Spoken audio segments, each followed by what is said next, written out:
అందరికీ నమస్కారం. అందం ఉంటే చాలు అందరూ మన వెనుక పడతారు అని అనుకునే ఒక అమ్మాయి తన స్వార్థం కోసం ఒక అబ్బాయిని వాడుకొని మోసం చేసింది. ఆ విషయం తెలియని ఆ అబ్బాయి ఆ అమ్మాయికి ప్రపోజ్ చేశాడు. నీ మొహం ఎప్పుడైనా అద్దంలో చూసుకున్నావా అంటూ తనకి ఆల్రెడీ బాయ్ ఫ్రెండ్ ఉన్నాడని తన ఫ్రెండ్తో అవమానించింది. కానీ చివరికి ఆ అమ్మాయి తను మోసం చేసిన వ్యక్తి దగ్గరే ఉద్యోగంలో జాయిన్ అయింది. బాయ్ ఫ్రెండ్ చేసిన పనికి చచ్చిపోవాలి అనుకుంది.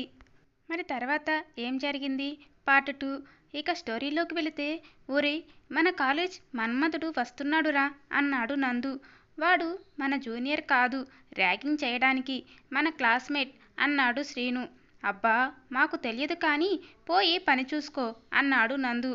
శ్రీను ఎదురుగా వస్తున్న రాజ్ దగ్గరికి వెళ్ళి, ఏంట్రా ఈరోజు లేట్ అని అన్నాడు. ఇద్దరూ నడుస్తూ నందు వాళ్ళ బ్యాచ్ని దాటిపోయి మరో చెట్టు కింద నుంచున్నారు. బస్ మిస్ అయిందిరా. అవునా? అయినా రాజ్, మీ ఇంట్లో అన్ని కార్లు బైక్స్ కూడా ఉన్నాయి, 3-4 కార్లు ఉన్నాయి, అయినా నువ్వెందుకు బస్సులో వస్తావు? పుట్టిన దగ్గర నుంచి అందరూ నన్ను ఒంటరిగా చూస్తారు. చివరికి నువ్వు నా ఫ్రెండ్ అయ్యేంత వరకు కూడా నేను బెంచ్లో ఒక్కడనే కూర్చునేవాడిని. బస్సులో అయితే చాలామంది ఉంటారు, చాలా ఎంజాయ్ చేస్తారు. నేను వాళ్ళతో కలవకపోయినా వాళ్ళ మాటల్ని ఎంజాయ్ చేస్తాను కదా అని నవ్వాడు. బాధగా చూశాడు శ్రీను రాజు వైపు. శ్రీను, నువ్వు అలా చూడకు, నేను చాలా హ్యాపీగా ఉన్నాను. అలా వాళ్ళని జాలీగా చూస్తే నాలో అత్యున్నతాభావం పెరుగుతుంది. ఓకే, సారీరా అన్నాడు శ్రీను. ఇట్స్ ఓకే అని పిచ్చాపాటి మాట్లాడుకుంటూ ఉంటే నందు బ్యాచ్ నుంచి ఒక మాట వినపడింది. ఒరేయ్ పిల్ల వస్తుందిరా అని. పిల్ల రావడం ఏమిటి? చిన్నపిల్ల ఏమైనా కాలేజీకి వస్తుందా అని రాజ్ ఇంకా శ్రీను అటువైపు చూస్తారు. అప్పుడే ఆ కాలేజీ గేటు నుంచి లోపలికి వస్తుంది మన కీర్తి. జీవితంలో దేనికైనా తొందరపడవచ్చు కానీ ప్రేమ విషయంలో తొందరపడకూడదు. ఆ విషయంలో రాజ్ చాలా ఇబ్బందిని ఎదుర్కొన్నాడు. మొదటిసారి కాలేజ్ లోపలికి వస్తున్న కీర్తిని చూశాడు. ఒక బుట్టబొమ్మ నడుస్తూ వస్తే ఎలా ఉంటుందో అలా ఉంది కీర్తి. కాస్త భయంగా, కొంత బెరుకుగా ఉంది. కానీ తన అణువణువు అందంతో తునికిసలాడుతుంది. మొదటిసారి రాజులో ఒక అమ్మాయిని చూస్తే కలిగే ఫీల్ కలిగింది. ఇన్ని రోజులు అమ్మాయిలకి దూరంగా ఉన్నాడు, కనీసం మాట్లాడేవాడు కాదు. కానీ కీర్తిని చూడగానే అతని మనసు స్పందించింది. తన వైపు అలానే చూస్తున్నాడు. తనని రాజే కాదు, చాలామంది కూడా అలానే చూస్తున్నారు. ఆ అమ్మాయిలు మెల్లిగా భయం పోయి ఆ స్థానంలో గర్వం చేరింది. హుందాగా నడుస్తూ ఒక్కొక్కరిని పొగరుగా చూస్తుంది. ఇక్కడ కీర్తిని అందరూ దివి నుంచి దిగి వచ్చిన దేవతలా చూస్తున్నారు. ఆ చూపుల్లో కనిపించే ఆరాధన, కీర్తిలో నా అందం వల్లనే అనే గర్వం కనపడుతుంది. తను చుట్టూ చూస్తూ నందు వాళ్ళ బ్యాచ్ వైపు వస్తుంది. ఎవరిని పలకరిస్తుందా అని అందరూ ఆత్రంగా ఎదురు చూస్తున్నారు. నందు వాళ్ళ దగ్గరికి వచ్చేసరికి అందరూ నందునే పలకరిస్తుంది అని అనుకున్నారు. కానీ అందరి నమ్మకాన్ని వమ్ము చేస్తూ నందు వాళ్ళని దాటుకొని ముందుకు వెళ్ళి రాజ్ ఎదురుగా నిలుచుంది. రాజ్ నిటారుగా నిలుచున్నాడు. ఫస్ట్ ఇయర్ క్లాస్ ఎక్కడో చెప్తారా అని అడిగింది. రాజ్కి నోట్లో నుంచి మాటలు రావడం లేదు. అమ్మాయిలు రాజ్తో మాట్లాడడానికి ఇష్టపడరు. అలాంటిది ఒక అందాల రాశి వచ్చి రాజ్తో మాట్లాడడంతో అందరూ షాక్ అయ్యారు. సార్, మిమ్మల్ని అడిగేది. పక్కన ఉన్న శ్రీను రాజ్ చేతిని పట్టుకుని చిన్నగా కదిపాడు. రాజ్ ఈ లోకంలోకి వచ్చి ఏంటి అన్నట్లు చూశాడు. కీర్తి మనసులో నవ్వుకొని ఫస్ట్ ఇయర్ క్లాస్ ఎక్కడా అని అన్నది. ఇందాక ఉన్న సార్ పోయింది. దారి చూపించాడు రాజ్. ఒక నవ్వు నవ్వి అటుగా వెళ్ళింది. రాజ్ ఆ అమ్మాయి అటు వెళ్ళగానే చుట్టూ చూశాడు.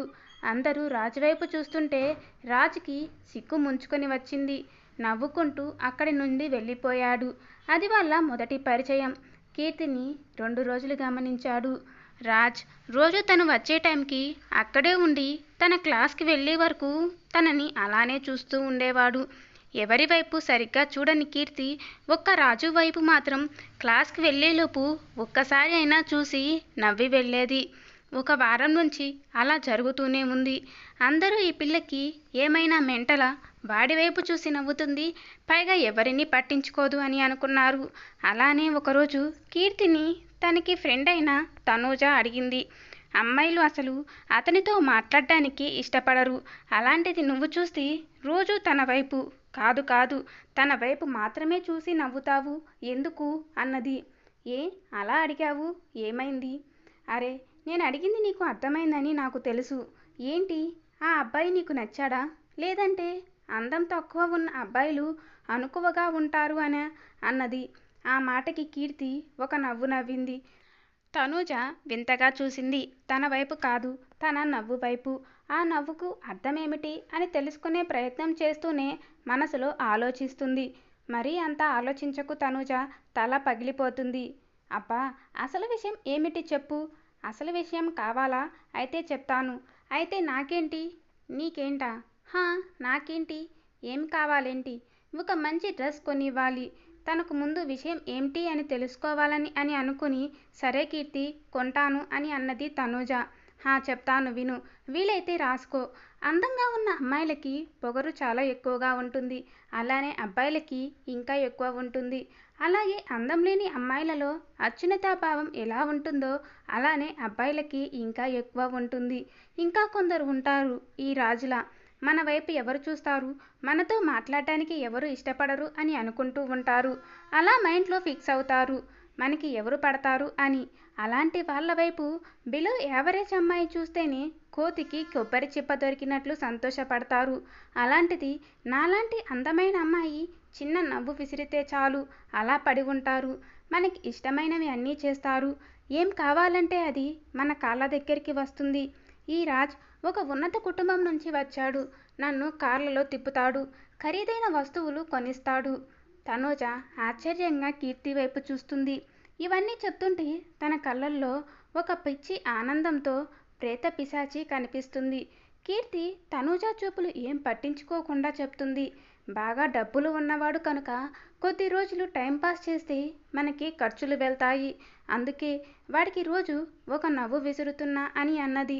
కీర్తి మాటలకి తనూజ నోరు వెళ్ళబెట్టింది. తనని చూసి మళ్ళీ నవ్వింది కీర్తి. నోరు మూసుకో. ఈగలు దోమలు అన్ని రకాల కీటకాలు పోతాయి నోట్లోకి అనగానే తనూజ నోరు మూసుకుంది. సరే పద. ఎక్కడికి? మనకి ఇంకా 2 క్లాసులు ఉన్నాయి అన్నది తనూజ. ఉంటే ఉండనివ్వు. నాకు డ్రెస్ కొనించాలిగా రా. తనూజ కంగు తిన్నది. విషయం తెలుసుకోవాలని ఆరాటంలో సరే కొనిస్తాను అని అన్నది. కానీ అప్పుడు తన దగ్గర డబ్బులు లేవు. ఇప్పుడు ఎలా కీర్తి? నా దగ్గర ఇప్పుడు డబ్బులు లేవు కానీ 2 రోజులలో మా నాన్న పాకెట్ మనీ ఇస్తారు. అప్పుడు తీసుకుంటాను. డబ్బులు లేకుండానే కొనిస్తాను అని అన్నావా? తనూజ తలకాయ ఊపింది. సరే ఈ 2 రోజులు టైం ఇస్తాను అని తన దగ్గర నుంచి ఒక బుక్ తీసుకుంది. ఏంటి ఆ బుక్ తీసుకున్నావు? చదివి ఇస్తావా? లేదు, నాకు ఈ బుక్ కొనుక్కోవడానికి నా దగ్గర అంత డబ్బులు లేవు. నీకు 2 రోజుల టైం ఇచ్చినందుకు కాను ఈ బుక్ వడ్డీ కింద జమ అవుతుంది అని అన్నది కీర్తి. తనూజ ఏం పాలుపోక ఏడుపు మొహం పెట్టింది. ఎందుకంటే ఆ బుక్ విలువ అక్షరాల 600 కనుక. ఏడవకు, నీకు ఇస్తానులే అప్పుడప్పుడు అని బ్యాగ్లో పెట్టుకుంది కీర్తి. ఇంతలో క్లాస్ స్టార్ట్ అయ్యేసరికి ఇద్దరు అటువైపు తిరిగారు. రోజులానే రాజు కాలేజ్ ఎంట్రన్స్లో కీర్తి కోసం చూస్తున్నాడు. ఆ రోజు కీర్తి కాస్త స్పెషల్గా రెడీ అయి వచ్చింది. ఏంటి అని తనూజ అడిగితే ఏం లేదు అని తనతో సరిగ్గా మాట్లాడకుండా రాజ్ దగ్గరకు వెళ్ళింది.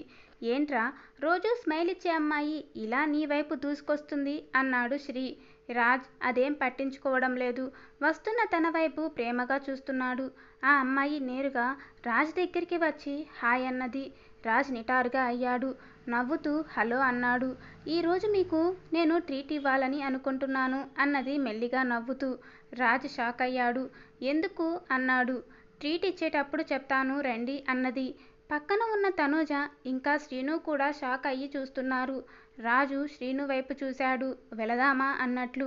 లేదండి, నేను మీకు మాత్రమే ట్రీట్ ఇవ్వాలని అనుకుంటున్నాను. మన ఇద్దరం మాత్రమే అని అన్నది శ్రీ వైపు చూస్తూ. ఇక నువ్వు వెళ్ళు అన్నట్లు. రాజ్ శ్రీను లేకుండా వద్దు అనుకున్నాడు. అదే చెప్పబోతుంటే శ్రీను రాజు చెయ్యి పట్టుకుని ఆపాడు. రాజ్ నాకు ఒక ఇంపార్టెంట్ పని ఉంది, వెళ్ళాలి అని అన్నాడు శ్రీను. రాజ్ ఏం మాట్లాడలేదు. అతనికి కీర్తి మీద కొంచెం కోపం కూడా వచ్చింది. చిన్నప్పటి నుంచి తనతో ఉన్న ఫ్రెండ్ మరి. శ్రీ అక్కడి నుంచి వెళ్ళిపోయాడు. కీర్తి వైపు చూశాడు. తను నవ్వుతూ చూస్తుంది. ఆ నవ్వు రాజ్కి వచ్చిన ఆ కోపాన్ని పోగొట్టుంది. ఈ నవ్వుతో మాయ చేస్తావు కీర్తి, నువ్వు ఎవరినైనా అని పైకి అనలేదు, మనసులో అనుకున్నాడు. రండి అన్నట్లు చూసి ముందుకు 2 అడుగులు వేసింది. రాజు బండి తాళం వేసి తన వైపు నడిచాడు. తన వెంట వస్తున్న రాజుని చూసి మొహం ముడిచింది. ఏమైందండి అన్నాడు రాజు. ఏం లేదండి, మనం అంత దూరం నడిచి వెళ్ళలేము, మీరు చూస్తే బండి అక్కడ పెట్టారు అన్నది ఫేస్ అదోలా పెట్టి. రాజ్కి ఒక క్షణం ఏం అర్థం కాలేదు. అర్థం అవ్వగానే షాక్ అయ్యాడు. ఏంటి తల్లి, ఈరోజు షాకుల మీద షాకులు ఇస్తున్నావు అని అనుకుని, అంటే మీరు బండి ఎక్కడానికి ఇబ్బంది పడతారేమో అని అన్నాడు నవ్వుతూ. అదేం లేదు, తీయండి అని అన్నది కీర్తి కూడా నవ్వుతూ. అక్కడ అందరూ వాళ్ళనే చూస్తున్నారు. పక్కనే ఉన్న నందు బ్యాచ్ కూడా కీర్తి వైపు ఆశ్చర్యంగా చూస్తున్నారు. కీర్తి వెంటనే బండి ఎక్కి కూర్చుంది. రాజ్ స్టార్ట్ చేశాడు. బండి ముందుకు వెళుతుంది. అక్కడ ఉన్న అందరూ నోర్లు వెళ్ళబెట్టి చూస్తున్నారు. రాజ్ మాత్రం గాలిలో తేలిపోతున్నాడు. బయటికి వచ్చాక కొంత దూరం వెళ్ళాక బండి ఆపి ఎక్కడికి వెళదాం అని అడిగాడు. కీర్తి కాసేపు ఆలోచించి, నాకు లాంగ్ డ్రైవ్కి వెళ్ళాలని ఉంది అన్నది. ఆ మాటలకి రాజ్ మొహం వెలిగిపోయింది. కీర్తి గారు, ఏమైంది మీకు ఈరోజు అన్నాడు. ఏం రాజ్, ఎందుకు అలా అడిగారు? అంటే నాతో బయటికి రావడం, ఇలా లాంగ్ డ్రైవ్. రాజ్, నేనేమైనా తప్పు చేస్తున్నానా అన్నది కీర్తి చాలా బాధగా ఫేస్ పెట్టి. కీర్తి, నేను అలా అనలేదు, సారీ, వెళదాం అని బండి స్టార్ట్ చేశాడు. అప్పటికి టైం 12:30 అయ్యింది. మధ్యలో ఒకచోట డ్రింక్, స్నాక్స్ తీసుకున్నారు. ఏమైనా తిని వెళదాం, ఆకలి అవుతుంది అన్నది కీర్తి. అలాగే అని ముందుకు వెళుతుంటే అన్నీ ధాబాలే కనిపిస్తున్నాయి. రాజ్ కీర్తి ఉంది అని ఏదైనా ఫ్యామిలీ రెస్టారెంట్ లాంటివి కనిపిస్తాయి అని చూస్తున్నాడు. కానీ ఏం లేదు. కీర్తికి మాత్రం ఏం అర్థం కావడం లేదు. రాజ్, మీరెందుకు ఇంకా ముందుకు తీసుకువెళ్తున్నారు? ఇక్కడ ఇన్ని ఉన్నాయి కదా హోటల్స్ అన్నది. అంటే కీర్తి, అక్కడ లారీ వాళ్ళు ఉంటారు, ఒకవేళ డ్రింక్ చేసి ఉంటే ఇబ్బంది అవుతుంది అని అన్నాడు. అయ్యో రాజ్, పర్లేదు, నాకేం ప్రాబ్లం లేదు, ఆ పక్కన ఆపండి అన్నది కీర్తి. రాజ్ బండి పక్కకు ఆపి కీర్తి వైపు అదోలా చూశాడు. కీర్తికి అర్థమైంది.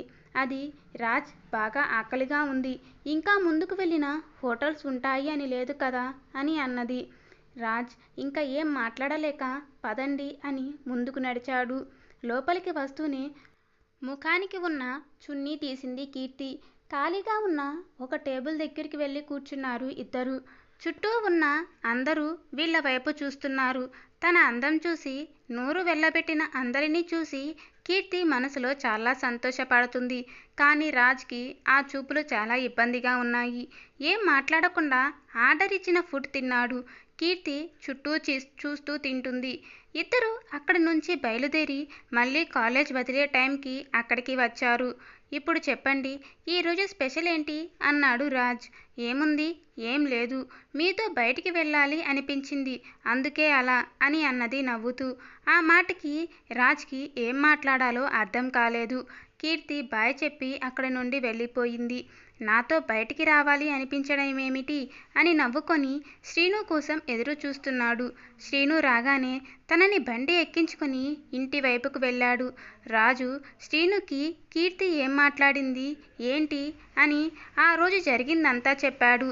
అంతా విన్న శ్రీను, ట్రీట్ అని చెప్పింది కదా, మరి ఇక్కడ నువ్వే తనకి ట్రీట్ ఇచ్చినట్లు ఉంది అన్నాడు. ఒరే శ్రీను, నాతో ఒక అమ్మాయి మాట్లాడడం అనేది చాలా గొప్ప విషయం. అలాంటిది తను ఈరోజు అంతా నాతోనే ఉంది, అదే తను నాకు ఇచ్చే పెద్ద గిఫ్ట్ అని అన్నాడు రాజ్. ఏంట్రా, కీర్తిని ఇష్టపడుతున్నావా? ఏమో శ్రీ, నాకు తెలియదు, కానీ అమ్మ తర్వాత నాతో మంచిగా మాట్లాడిన స్త్రీ కీర్తి మాత్రమే. అందుకే తన మీద ఏదో ప్రత్యేకమైన అభిమానం మాత్రం ఉంది. కానీ రాజ్, నీతో ఎవరూ మాట్లాడరు అని నువ్వే అంటున్నావు కదా, మరి ఈ అమ్మాయి ఎందుకు అలా? శ్రీ, నాతో అబ్బాయిలు కూడా చాలామంది మాట్లాడరు, అలాంటిది నువ్వెందుకు నాతో ఫ్రెండ్షిప్ చేస్తున్నావు అన్నాడు. శ్రీకి ఇక మాటలు లేవు మాట్లాడటానికి.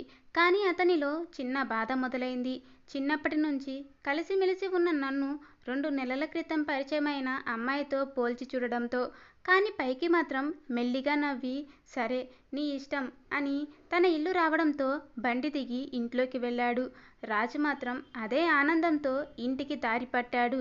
ఇంట్లో ఆ రోజంతా చాలా సంతోషంగా ఉన్నాడు. తల్లి ఏ పని చేస్తున్నా తన వెంటే ఉన్నాడు. తనతో ఏవేవో కబుర్లు చెప్తున్నాడు. దేవిగారికి కూడా కొడుకు ప్రవర్తన వింతగా మరియు ఆనందంగా అనిపించింది. చివరికి అడిగారు, ఏమైంది రాజ్, ఈరోజు చాలా సంతోషంగా కనిపిస్తున్నావు అన్నారు. రాజ్ ఏం మాట్లాడలేదు. సైలెంట్గా షెల్ఫ్లో ఏదో సర్దుతున్నట్లు చేస్తున్నాడు రాజ్. కానీ వసుంధర గారికి ఏం చెప్పలేదు. రాజ్, ఏ అమ్మాయినైనా ఇష్టపడుతున్నావా అన్నారు వసుంధర గారు.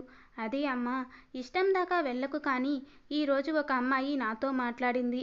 అంతేకాదు నా బండి కూడా ఎక్కింది అని అన్నాడు. అవునా, అందుకేనా నా రాజ్ అంత హ్యాపీగా కనిపిస్తున్నాడు అంది ఆమె సంతోషపడుతూ. అలా రోజులు గడుస్తున్నాయి.